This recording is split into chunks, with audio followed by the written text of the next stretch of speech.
It is said that a Section 30 order is required for Scotland to have a legally binding referendum. But why? And what is Section 30 anyway? Section 30 of the Scotland Act relates to the temporary transferring of reserved powers to Scotland from the United Kingdom, and it must be approved by the Scottish Parliament and both houses of the UK Parliament.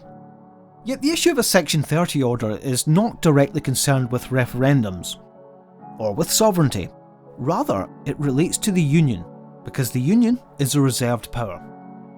However, during the 2014 independence referendum, the UK government employed the services of two academics, Professors James Crawford and Alan Boyle, to assess the constitutional aspects of independence.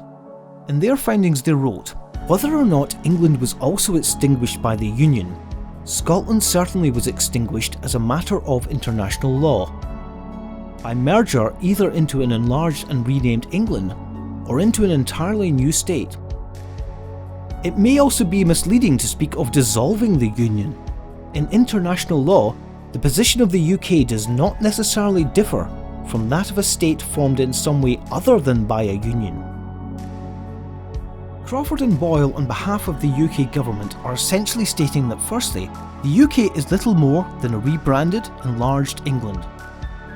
Secondly, that the Union exists only as a historical event rather than an existing entity, because under international law, they consider the UK's position to be no different from any other state. Some unionist bloggers have tried to make a similar argument. The argument is, if the Treaty of Union had extinguished Scotland, then the Union would only exist as a one-time historical event, not a continuing entity.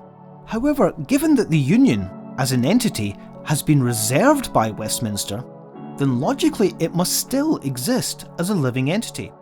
Put simply, you can't reserve something that no longer exists.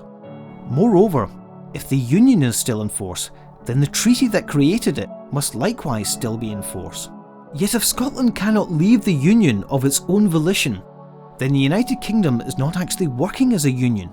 And by reserving power over the Union itself, Westminster has effectively placed it solely in English hands due to England's larger population and the fact that its MPs can always outvote Scotland's.